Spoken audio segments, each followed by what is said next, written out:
Welcome back. Sticking with our top story, President Trump's planned military showcase to honor July 4th, which some critics say he is politicizing the military. The tanks and other vehicles, which will be on display, have arrived on the National Mall for tomorrow night's event, where the president will break with decades of tradition and address the nation directly.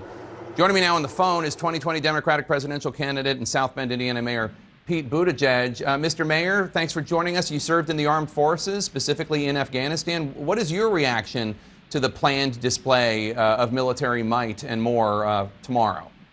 Well, I think it makes America look smaller. You know, one of the reasons I joined the military was that in a small way, I wanted to be part of seeing to it that my country was not the kind of place where a leader feels the need to boost his own ego by rolling tanks down the streets of our capital.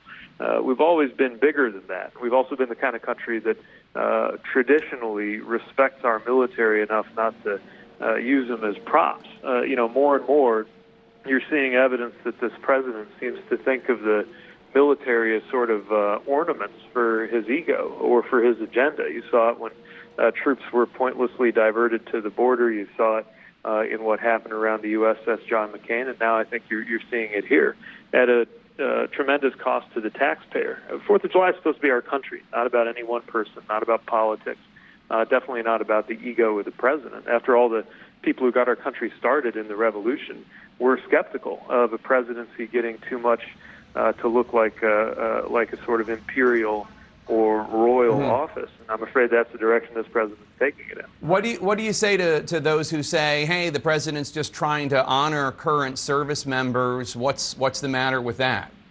I think the president's trying to honor himself, and again, my worry is that it ultimately makes us look smaller. Think about this. Think about the strongest, toughest person that you know. It's probably not somebody who goes around talking about how strong and tough he or she is. And I think it's the same with countries. We've been the strongest country in the world, and we've not been the kind of country that feels the need to roll tanks down the streets of our capital. I think those things go together, and this feels like a step backward for this great country we live in. I guess another question I might have is, I know that there's concern inside the Pentagon about what happens if the chairman of the Joint Chiefs and others are on stage with President Trump, and he starts speaking and he starts saying things that are quite partisan against Democrats, talking about the border. What do you think they should do in such a situation? Should they quietly walk off the stage? Well, I wouldn't advise the generals and chiefs on what to do. They'll have to follow their conscience, but it's certainly putting them in an awkward situation, and I wouldn't put it past him. But remember, early in his presidency, he stood in front of the wall at the CIA with stars representing people who had given their lives in the intelligence services and gave an extremely partisan political speech. He did it with the Boy Scouts. He is not above being partisan at moments that call for national unity. And, the whole idea of civilian control of the military is that there's going to be some level of separation, and trying to enlist people in uniform to decorate his political agenda just diminishes the military that so many serve in without regard to politics or favor. I want to ask you about a couple other items in the news, if that's okay. Obviously, there's been a lot of attention at the conditions for migrants, specifically migrant children, but others as well, at the border. President Trump just a few minutes ago tweeted, quote, "Our Border Patrol people are not hospital workers, doctors, or nurses. The Democrats' bad immigration laws, which could be easily fixed, are the problem. Great job by Border Patrol above and beyond. Many of these illegal aliens are living far better now than where they came from and in far safer conditions," unquote. It goes on from there, but I was wondering about your reaction to that.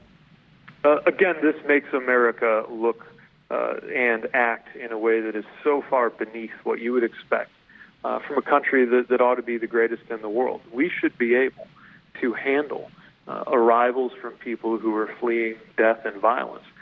There's no excuse for us to be keeping people in subhuman conditions. And by the way, people who aren't accused of a crime, people who in many cases have been fleeing for their lives, may have been seeking a lawful channel to apply for asylum. And, this crisis is really creating the humanitarian conditions that do force men and women in our Border Patrol services to be dealing with medical issues and emergency issues that could be avoided if it weren't for the inhumane policies that created this crisis in the first place. Remember, this president got elected promising that he would resolve immigration issues in the country. Instead, they have exploded into a horrific humanitarian crisis, largely as a direct consequence of the choices that he's made. You said that we ought to be the greatest nation in the world. Do you not think the United States is the greatest nation in the world? I believe we are, but we've got to do more to live up to that because we are not acting in a way that's consistent with our leadership role. I mean, people around the world and for longer than I've been alive have looked to us to truly lead the world. But the reality is you can either resent the rest of the world or you can lead it. You cannot do both. And when you see how isolated America was at the G20, almost like people were embarrassed to be speaking to us, when you see what's happening on our borders, where we act in a way that is not consistent with a great nation, and when you see this kind of tin pot behavior in the nation's capital on our nation's birthday, the ultimate effect of all of that is an America diminished. I want to ask you about your impressive second quarter fundraising haul. You raised nearly $25 million in the second quarter, surpassing Vice President Biden, who has been in politics longer than you've been alive. But at the same time, the latest CNN poll shows that after the first debate, you're still at about 4 or 5%. You were at 4% last time, 5% last time, 4% now. And it's pretty much the same number. But I guess that it does prompt a question from a smart colleague of mine, which is, if you have raised so much money, but your support is still relatively shallow, you're still in the top 5, but relatively shallow, does that mean that you are the candidate of the elite? Are you getting a lot of money from a lot of rich people, but not broadening your appeal? No, one of the things we're proud of is not just the fact that we have been able to gather resources and, at least so far, leading the field in that this quarter, but that we've done it at every level, and that grassroots fundraising has been a big part of that.